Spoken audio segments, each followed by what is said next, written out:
தேவிகாபுரம் கோயில் விவகாரத்தில் தான் தலையிடக்கூடாது என்பதற்காகவே தன்னை போலீசார் கட்டம் கட்டுவதாக தலைமறைவாக உள்ள விசிக மாவட்ட செயலாளர் குற்றம் சாட்டியிருக்கிறார். களத்தில் நடந்தது என்ன?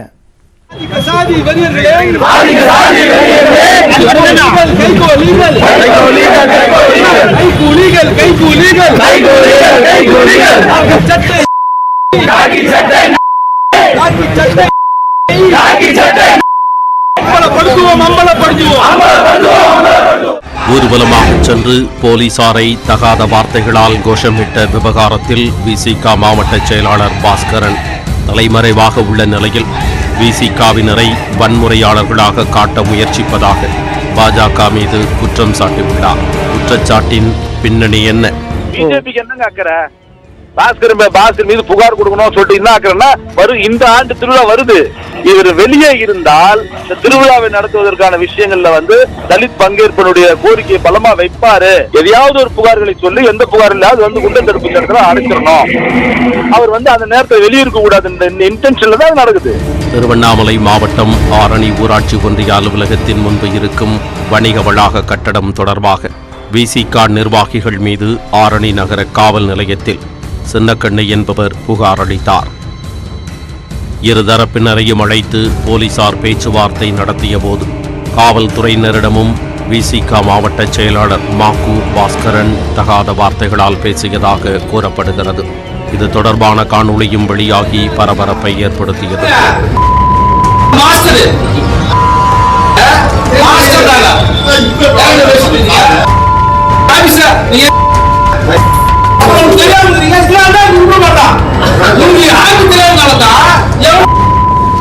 இந்த விவகாரத்தில் விசிக மாவட்ட செயலாளர் மாக்கு பாஸ்கரன், ஒன்றிய செயலாளர் ரமேஷ் இருவரையும் 2 பிரிவுகளின் கீழ் போலீசார் கைது செய்தனர். இருவரையும் விடுவிக்க கோரி விசிகவினர் சாலையில் மறித்து ஆர்ப்பாட்டத்தில் ஈடுபட்டனர். கைது செய்யப்பட்ட விசிக நிர்வாகிகள் இருவரையும் பலத்த போலீஸ் பாதுகாப்புடன் நீதிமன்றத்தில் ஆஜர்படுத்தி வேலூர் மத்திய சிறையில் அடைத்தனர்.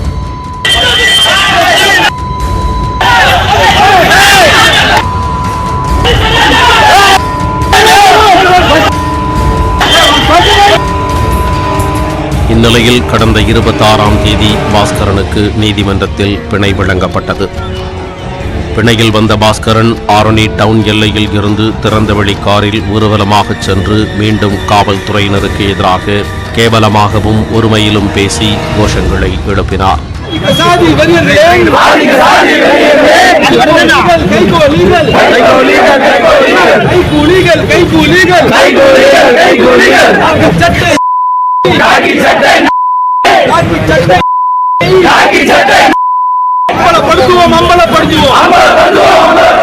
காவல்துறையை படுமோசமாக விமர்சிக்கும் இந்த வீடியோ சமூக வலைத்தளங்களில் ட்ரெண்டாகி பெரும் அதிர்வலைகளை ஏற்படுத்தியது.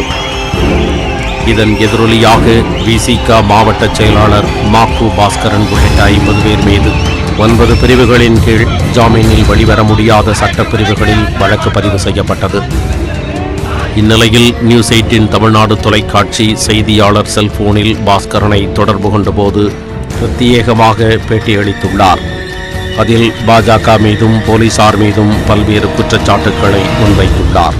திருவண்ணாமலை மாவட்டம் தேவிகாபுரம் கோவில் விவகாரத்தை முன்னிட்டே தன் மீது வழக்கு தொடரப்பட்டிருப்பதாக அவர் குற்றம் சாட்டினார். திருவண்ணாமலை மாவட்டம் சேத்துப்பட்டு அருகே தேவிகாபுரத்தில் அமைந்துள்ள பெரிய நாயகி அம்மன் கோவிலில் வருடத்திற்கு ஒருமுறை பங்குனி உத்திர பெருவிழா 14 நாட்கள் நடைபெறுவது வழக்கம். இதை ஊர் பொதுமக்களில் ஒரு பிரிவினர் நடத்தி வந்தனர். 14 நாள் விழாவில் ஒரு நாளை தங்களுக்கு ஒதுக்கீடு செய்யுமாறு மற்றொரு பிரிவினர் கேட்டுள்ளனர். இதற்கு வழக்கமாக திருவிழா நடத்தும் ஒரு பிரிவினர் அனுமதி மறுத்துள்ளனர். இந்த விவகாரத்தில் தலையிட்டு விசிக சார்பில் தொடர்ந்து போராட்டம் நடத்தி வருவதால் தன்னை எப்படியாவது கைது செய்ய வேண்டும் என்ற நோக்கில் பாஜகவினர் சதி செய்வதாக குற்றம் சாட்டியுள்ளார். பிஜேபிக்கு என்னங்க அக்கறை?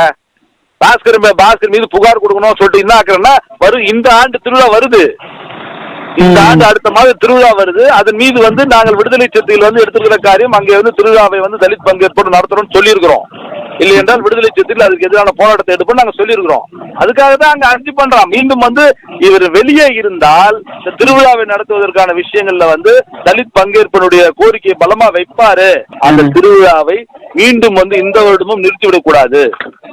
அது விடுதலை சிறுத்தைகள் வந்து பார்த்து கொண்டு சும்மா இருக்க மாட்டோம். விடுதலை சிறுத்தைகள் அந்த திருவிழா நடத்துவதற்கான முன்னேற்பாடுகளை செய்யும். நாம் அது சொல்லியிருக்கிறோம்.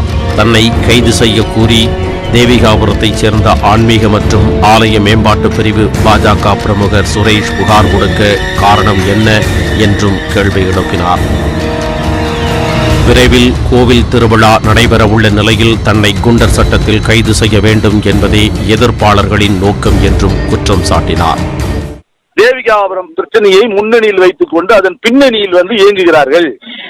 இதுல பாஸ்கர் வந்து நின்னால் வந்து சாதி நீதியை சமூக நீதியை அங்க நிலைநாட்டுறதுக்காக போராடிட்டு இருக்கிறோம் அப்படிங்கிறது அவர் ஏங்க புகார் கொடுக்குறாரு? புகார் மாவட்ட காவல்துறைக்கு ஏன் கொடுக்க என்ன அவருக்கு அக்கறை? தேவிகாபுரம் விஷயத்தில் வந்து விடுதலை சிறுத்தைகள் மீது தலையெடுத்து விடக்கூடாது. பாஸ்கர் அந்த இப்ப இன்னும் 1 மாத காலத்துக்குள்ள திருவிழா சம்பந்தமாக முடிவெடுக்க வேண்டிய அவசியம் இருக்குது. அப்போ அதுக்குள்ள வந்து எதையாவது ஒரு புகார்களை சொல்லி எந்த புகார் இல்லாத வந்து குண்டர் தடுப்பு இடத்துல அடைச்சிடணும். அவர் வந்து அந்த நேரத்தை வெளியிருக்க கூடாது இன்டென்ஷன்ல தான் நடக்குது. அடக்குமுறைக்கு எதிராக போராடும் விசிகாவினரை வன்முறையாளர்களாக காட்ட முயற்சி நடப்பதாகவும் ஆவேசமாக குற்றம் சாட்டினார். தேவிகாபுரம் திருவிழா வந்து நீங்க நடத்துங்க, விடுதலை சிறுத்தைகள் மீது வீணான பழி வருதாங்க, நாங்க தலையீடு செய்யறதுனால தான் வந்து திருவிழா நடத்துன்னு நாங்க சொல்றோம். அதன் மீது வந்து அதன் மீது காழ்ப்புணர்ச்சி கொண்டுதான் விடுதலை சிறுத்தைகளால் இந்த விஷயம் நிக்குதுன்னு அவன் நினைக்கிறான். இருப்பினும் அமைதி வழியில் எதிர்ப்பை காட்டாமல் போலீசாரை தரக்குறைவாக பேசியது ஏன் என்பதே சமூக ஆர்வலர்களின் கேள்வியாக உள்ளது. இதனிடையே ஆரணியில் போலீசாரை அவதூறாக பேசிய வழக்கில் பாஸ்கரன் கட்சியிலிருந்து தற்காலிகமாக நீக்கம் செய்யப்பட்டுள்ளார். 10க்கும் மேற்பட்டோரை பிடித்து போலீசார் விசாரித்து வரும் நிலையில் தலைமறைவாக இருக்கும் பாஸ்கரனை போலீசார் தீவிரமாக தேடி வருகின்றனர்.